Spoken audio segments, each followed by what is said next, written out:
This video is concerned with dendrochronology, the science of dating by analysing the growth rings in trees. But I want to start with a biblical detour. For followers of the Abrahamic faiths, the age of the earth is determined by analysis of their various religious manuals. Unfortunately, the divine spirit was not completely transparent with his chronology, and thus those with eyes to see tend to see different things. But what each individual sees is the only true divine revelation, and that is what is important. And thus the Christian view was for centuries that the earth was created around 6,000 years ago. Though most churches have now arbitrarily decided that the divinely inspired, infallible Word of God, as endorsed by the words attributed to Jesus in the New Testament, were, in this particular case, not to be taken literally, a bit like the divine words concerning the killing of heretics and unruly children and witches and rape victims, but for some reason not the divine words concerning homosexuality or women priests or talking bushes, snakes and donkeys. Despite this, the fundamentalists adhere to their mythology and are absolutely certain that the earth was created 6,000 years ago as an article of faith. But how?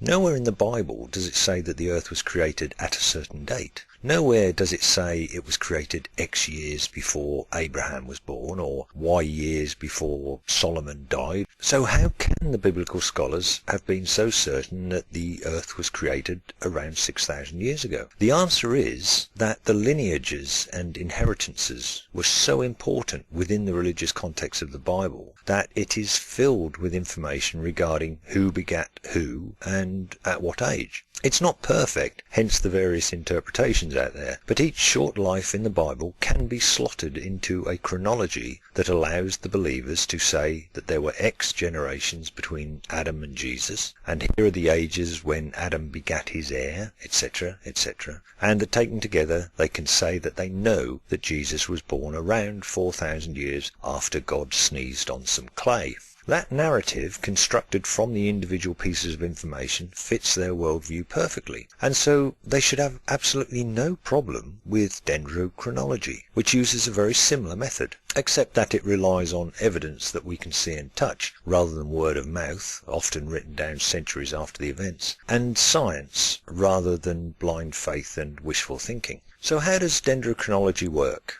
Well, fortunately, nature does most of the work, and we simply have to learn to interpret it. There are two ways to look inside a tree. One is more exciting. I'm a lumberjack and I'm okay. I sleep all night, I work all day.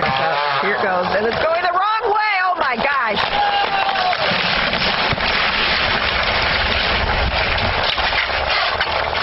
Well. And the other is boring.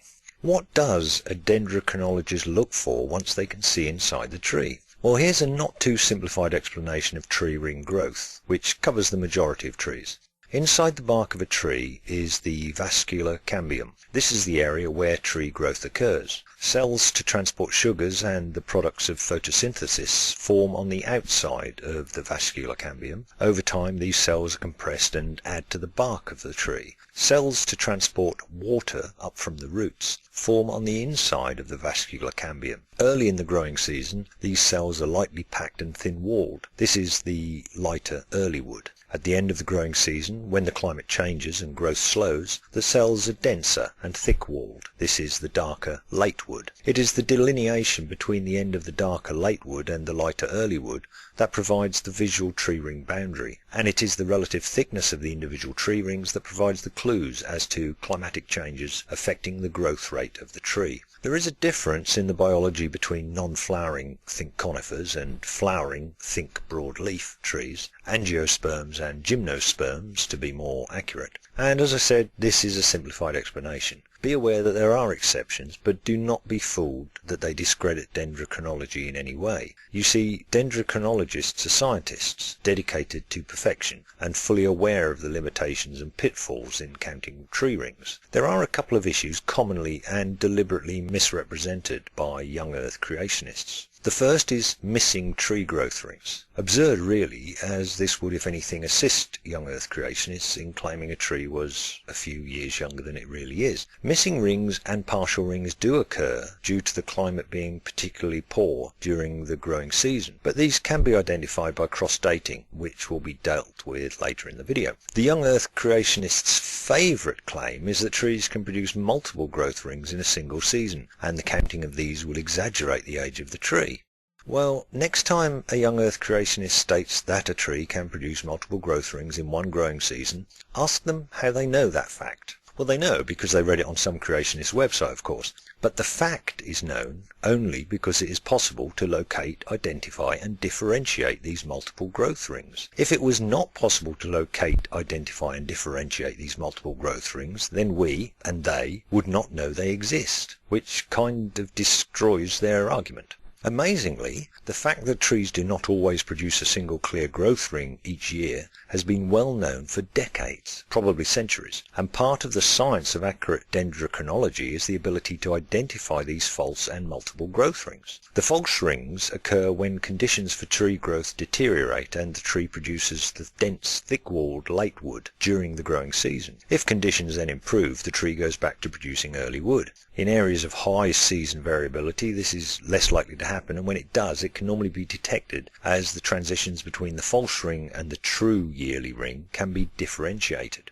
In some circumstances, this requires work under a magnifying glass or even a microscope, and I would imagine many a graduate student in dendrochronology goes cross-eyed working through thousands of such examples. Continual advances in imaging techniques and computing are taking the drudgery out of tree ring counting and comparison, but the highly evolved human eye will always play its part, and the highly skilled dendrochronologist has access to multiple samples, cross-dating samples, and a huge and growing database to help him or her in their work.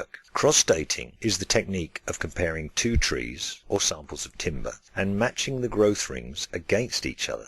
Trees grow at different rates depending on climate, and particularly good or harsh growing conditions show up well in the growth rings. For each sample, a skeleton plot is produced. The skeleton plot provides a standardized graphical representation of the growth rings and highlights the different growth characteristics of the sample. The skeleton plot can be thought of as a fingerprint for that sample. The skeleton plots of two samples can then be compared to see whether there is a correlation between the rates of growth in different years. When a match is found, the two samples are considered to be cross-dated. If the precise date of either sample is known, e.g. it was cut down yesterday, then there is an anchored chronology. If there is no precise date known, then there is a floating chronology. Cross-dating a number of samples extends the chronology.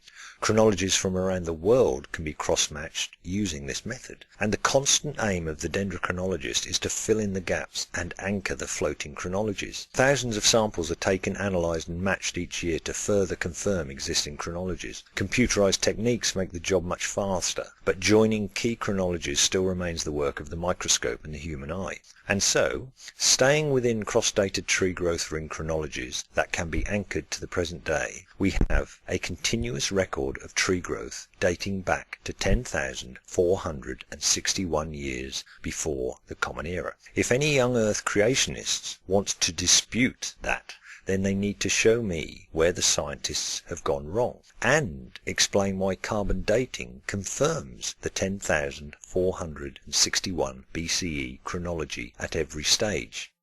Thanks for watching.